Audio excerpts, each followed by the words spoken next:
એટલે આમ આદમી પાર્ટી રહી ને ગોપાલ ઇટાલિયા રહ્યા ને ભાઈ, એ એક લોભામણી સ્કીમ છે. એટલે આમાં કોઈ આવતા નહીં. અને મહેરબાની કરીને બ્રાન્ડ વસ્તુ હોય એની કિંમત કરજો. કે બ્રાન્ડ વસ્તુ હોય ને, બ્રાન્ડ વસ્તુ એની કોઈ દિવસ જાહેરાત ન કરવાની હોય. ને નવી નવી વસ્તુ માર્કેટમાં લઈ આવવાની હોય ને, માણસોને છેતરવાનું કામ કરવાનું હોય ને, એની જાહેરાત માણસો જાજી કરે. હવે મિત્રો આ બેન ખુલ્લેઆમ ગોપાલભાઈ ઇટાલી વિશે શું કહ્યું છે?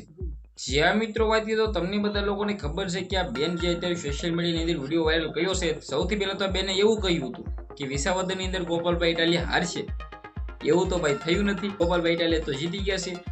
પરંતુ મિત્રો વાત કીધો ખુલ્લેઆમ ભાઈ નત નવા ખુલાસાઓ કરી રહ્યા છે બેન, જે પોતે મિત્રો વાત કીધો ગોપાલ ઇટાલિયા વિશે કહી રહ્યા છે કે આવું કરશે તેવું કરશે, પછી ધ્યાન નથી આપતા. તો અત્યારે ગોપાલભાઈ ઇટાલિયા ધારાસભ્ય બન્યા બાદ ગામડે ગામડે જઈ રહ્યા છે. તમે બધા લોકો એ વિડીયો તો જોઈ જ લીધા છે. જ્યાં મિત્રો વાત કીધો ગોપાલભાઈ ઇટાલિયા અત્યારે ગરીબોના ઘરે જઈ રહ્યા છે. હવે તમને લોકોને ખબર છે વિસાવદરની આમ આદમી પાર્ટી તરફથી લડી રહેલ ગોપાલભાઈ ઇટાલિયા ગુજરાતની અંદર બૂમ પડાવી દીધી છે. આખું ગુજરાત ચર્ચામાં લઈ દીધું છે.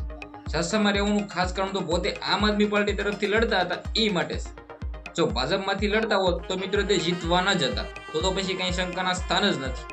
તેની સામે કિરીટ પટેલે જીતાડવા માટે ગુજરાતના મોટા મોટા કલાકારોથી લઈને ગુજરાતના મોટા મોટા નામિતાઓ નેતાઓ પણ આવી ગયા હતા. છતાં મિત્રો વાત તો ગોપાલભાઈ ઇટાલિયા જીત્યા છે. ખાસ કરીને મિત્રો વાત તો ઘણા બધા વિરોધીઓ તેના મેદાનમાં છે. ગોપાલભાઈ ઇટાલિયા કંઈ પણ જોતા નથી. તેનું કામ તે પોતે કરે છે. થોડાક ટાઈમ પહેલા કેજરીવાલને મળીને દિલ્હીથી આવ્યા છે. ગોપાલ ઇટાલિયાને હરાવવા માટે ઘણા બધા લોકો કાવતરું કરી રહ્યા, છતાં ભાઈ તેને હાર ન માની અને મિત્રો વાત કીધો વિસાવદરની અંદર જીતી ગયા. ખાસ કરીને મિત્રો વાત કીધો વિડીયોને શેર કરીને સબસ્ક્રાઇબ અવશ્ય કરવાનું ભૂલતા નહીં.